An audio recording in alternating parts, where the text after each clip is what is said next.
Baseball is commonly known as America's favorite pastime and is enjoyed by millions of fans every year. However, not everyone knows about the complex rules and regulations involved with the game. After having played and watched baseball throughout my entire life, I can confidently say that I know a significant amount of information about the game. In order to fully enjoy the game of baseball, fans must understand the various roles and players, including that of the designated hitter. The MLB must keep and spread the designated hitter rules in order to preserve the enjoyment of the game by millions. In order to fully understand what the designated hitter is and why it needs to remain, we will discuss what it is in detail, why it is used, and reasons why it needs to be spread across the entirety of Major League Baseball. The designated hitter, or commonly known as a DH, is exactly what the name suggests. It is a player chosen before the game to only play offense. He plays offense instead of the pitcher, who is usually the worst hitter on the team. The MLB is divided into two leagues, the American League and the National League. These leagues were coined in the early development of the MLB, and it separates the 30 teams into separate groups, and it decides their schedules as well as who they will play later in the season. One of the most important part about these separate leagues is that one team from each league plays in the World Series. In 2018, the World Series attracted an average of 11.64 million viewers per game, according to an article by City News Service published this year in the Los Angeles Times. The American League currently allows a designated hitter, however, the National League does not.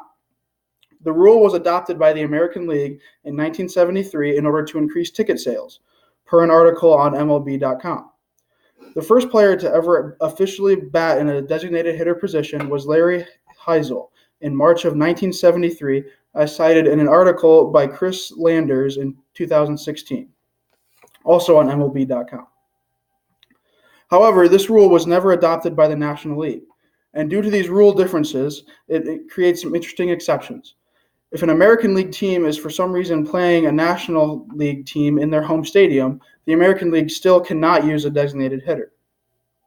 Now that you know more about the DH itself, we can now focus on why it is used throughout baseball. As I'm sure all of you know, in order to win a baseball game, one team must score more runs than the other. Runs are scored on offense, and good hitters score more runs than bad hitters, so teams try to field their best 9 hitters possible. Pitchers, 1/9 of the guys on a roster, are usually the worst hitters on the team, as they spend most of their time developing their pitching skills and their defense. This means that pitchers are usually an offensive liability and are oftentimes considered a free out for the team that they're playing against.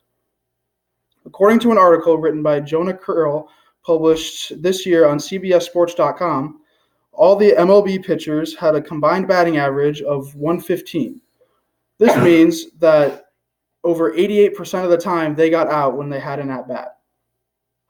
In order to get the best 9 hitters possible, the American League adopted this rule, and it still stands today. We can now look more at the reasons why the designated hitter should be spread into both Major League Baseball leagues. Fans attend Major League Baseball games in order to see people with extremely impressive athletic abilities perform and do things that most people can't do. They want to see the best players that they possibly can on both offense and defense. They want to be excited and impressed by the things that they see. Some of these things include home runs and shutouts. Madison Bumgarner, known as one of the best hitting pitchers in the MLB, has hit 19 career home runs, while David Ortiz, possibly one of the best designated hitters of all time, hit 38 in just his final season in 2016, according to stats on ESPN.com. This shows just how much these designated hitters can have an impact on not only of the outcome of their game and with their team, but also in the emotions of their players. With a designated hitter rule, National League pitchers can focus more on their skills of pitching, which then lets fans see both really good pitching against really good hitting. When pitchers are forced to bat and run the bases, they are also a lot more susceptible to injuries, as they are not used to those movements. It is also easier for managers to make substitutions, and it increases the pace of the overall game, which is very important to some spectators. Jake Mintz published an article in 2019 on MLB.com discussing how players could find more spots on MLB rosters in spite of them not being very good defensively, as they could still contribute offensively and play DH. In summary, the role of the designated hitter is a very important one in the game of baseball. Some people think that the DH should be abolished, but it greatly improves the viewing experience for fans and people watching on TV, as well, and it also makes it easier for players and managers to make substitutions during the game.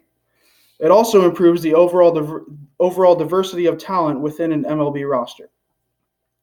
In order to preserve America's favorite pastime, we must continue to develop and improve the overall rules of the game that so many people play, watch, and love, baseball. And as you can see here, I'm a baseball player. I've been playing my entire life. There you go.